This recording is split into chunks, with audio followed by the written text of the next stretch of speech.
Hello అండి. ఈరోజు rice కుక్కర్లో చికెన్ బిర్యానీ ఎలా ప్రిపేర్ చేసుకోవాలో చూపిస్తాను. పర్ఫెక్ట్ మెజర్మెంట్స్ కనుక ఫాలో అయ్యారంటే మీకు పర్ఫెక్ట్గా వస్తుందండి. చక్కగా పొడి పొడిగా వస్తుంది రైస్. సో చూస్తున్నారు కదా, టేస్ట్ అయితే చాలా బాగుందండి ఈ ప్రాసెస్లో చేయడం వల్ల. నేను కూడా ఫస్ట్ టైం ప్రిపేర్ చేశాను యాక్చువల్గా. సో ఇప్పుడైతే ప్రాసెస్ చూపిస్తాను. దానికోసం ముందుగా ఫ్రైడ్ ఆనియన్స్ కోసం ఒక ప్యాన్లోకి కొద్దిగా ఆయిల్ యాడ్ చేసుకుని ఆనియన్స్ని ఇలా పొడుగ్గా కట్ చేసుకుని ఫ్రై చేసుకోవాలి. ఇలా కలర్ చేంజ్ అయ్యే వరకు ఫ్రై చేసుకోండి. సో వీటిని తీసి పక్కన పెట్టుకోండి. బిర్యానీలోకి ఫ్రైడ్ ఆనియన్స్ యాడ్ చేయడం వల్ల కొంచెం ఎక్కువ టేస్ట్ వస్తుందండి. సో వీటిని ఇలా పక్కన పెట్టుకొని ఇప్పుడు చికెన్ని నీట్గా క్లీన్ చేసుకోవాలి. ఉప్పు అలాగే పసుపు యాడ్ చేసుకొని నీట్గా క్లీన్ చేసుకోండి. కొంచెంసేపు అలా ఉంచేసారంటే కనుక మీకు పర్ఫెక్ట్గా క్లీన్ అయిపోతుందండి. సో ఒక 2 మినిట్స్ అలా ఉంచేసి నీట్గా ఇలా క్లీన్ చేసేసి పెట్టేసుకోండి. ఇప్పుడు ఒక బౌల్లోకి యాడ్ చేసుకోండి చికెన్ని. ఇప్పుడు ఇందులోకి ఒక 1/2 స్పూన్ పసుపు, ఒక 2 స్పూన్లు ఉప్పు, ఒక 2 స్పూన్లు కారం, అలాగే ఒక 2 స్పూన్లు అల్లం వెల్లుల్లి పేస్ట్, ఒక స్పూన్ ధనియాల పొడి, ఒక 1/2 స్పూన్ జీలకర్ర పొడి, అలాగే ఒక స్పూన్ గరం మసాలా, ఒక 2 పచ్చిమిరపకాయలు ఇలా కట్ చేసుకుని యాడ్ చేసుకోండి. అలాగే కొత్తిమీర, ఒక 2 స్పూన్లు పెరుగు యాడ్ చేసుకోండి. అలాగే ఒక 1/4 క్వాంటిటీ ఆల్రెడీ ఫ్రై చేసి పెట్టుకున్నాం కదా ఆనియన్స్, వాటిల్లో ఒక 1/4 క్వాంటిటీ వరకు యాడ్ చేసుకోండి. ఇందులోకి యాడ్ చేసుకుని మొత్తం కూడా మిక్స్ చేసుకోవాలి. ఇలా మిక్స్ చేసుకుని మూత పెట్టేసి ఒక 20 to 30 మినిట్స్ పాటు పక్కన పెట్టేసేయండి. అండ్ అలాగే ఒక బౌల్లోకి ఒక 2 కప్పుల రైస్ తీసుకోండి. ఒకసారి నీట్గా క్లీన్ చేసుకుని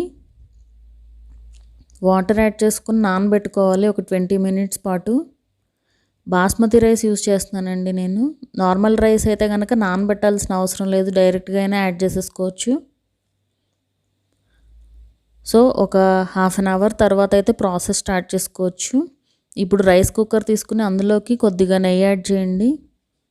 అండ్ అలాగే మసాలా స్పైసెస్ యాడ్ చేసుకోండి.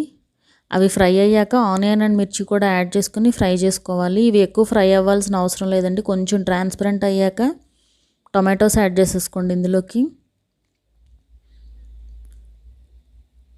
ఇవి కూడా కొంచెం ఫ్రై అయ్యాక మనం మ్యారినేట్ చేసి పెట్టుకున్న చికెన్ కూడా యాడ్ చేసేసుకోండి. యాడ్ చేసుకుని ఒక్కసారి ఇలా కలుపుకోవాలి. అండ్ వాటర్ నేను జస్ట్ ఆ ప్యాన్లోకి కొద్దిగా యాడ్ చేశాను అంతే. ఇలా ఒకసారి మిక్స్ చేసుకుని ఇప్పుడు ఇందులోకి మనం నానబెట్టి పెట్టుకున్న రైస్ ఉంది కదా, అది కూడా యాడ్ చేసేసుకోండి. యాడ్ చేసుకుని వాటర్ వచ్చి జనరల్గా మనం 1 కప్ రైస్కి డబుల్ క్వాంటిటీలో యాడ్ చేస్తాం కదా, సో దీనికి మాత్రం 1 కప్కి ఒక 1.5 కప్ యాడ్ చేసుకోండి. అలాగే ఫ్రైడ్ ఆనియన్స్ కూడా యాడ్ చేసేసుకుని ఒకసారి మిక్స్ చేసుకుని వాటర్ యాడ్ చేసుకోండి. 1 కప్పుకి గాను ఒక 1.5 కప్ వాటర్ అయితే పర్ఫెక్ట్గా ఉడుకుతుందండి రైస్. అండ్ అలాగే చికెన్ కూడా పర్ఫెక్ట్గా కుక్ అవుతుంది. ఇలా మొత్తం కూడా ఒకసారి మిక్స్ చేసుకుని మనం ఉప్పు మనకి చికెన్లో యాడ్ చేసాం కానీ రైస్లోకి అలాగే ఆనియన్స్లోకి యాడ్ చేయలేదు కదా, సో కొంచెం ఒక 2 స్పూన్లు ఉప్పు అయితే యాడ్ చేసుకోండి. ఇప్పుడు యాడ్ చేసుకుని ఒకసారి ఇలా కలిపేసుకోవాలి. తర్వాత మూత పెట్టేసి ఇలా ఉడుకుతూ ఉంటుందండి. ఇది ఆఫ్లోకి పడే వరకు ఇంకా ఉడికించుకోవడమే. ఇలా అది ఆఫ్లోకి పడిపోయాక ఒక 5 మినిట్స్ తర్వాత ఓపెన్ చేసి చూస్తున్నాను. సో పర్ఫెక్ట్గా కుక్ అయిపోయిందండి. అండ్ చికెన్ కూడా పర్ఫెక్ట్గా కుక్ అయింది. ఒకసారి అయితే ట్రై చేయండి ఈ ప్రాసెస్లో, చాలా సింపుల్గా అయిపోతుంది. మా వీడియో కనుక మీకు నచ్చినట్లయితే సబ్స్క్రైబ్ చేసుకోండి. అలాగే ఆ పక్కన ఉండే బెల్ ఐకాన్ కూడా క్లిక్ చేయండి, సో దట్ నా అప్డేట్స్ అన్నీ మీకు వస్తూ ఉంటాయి.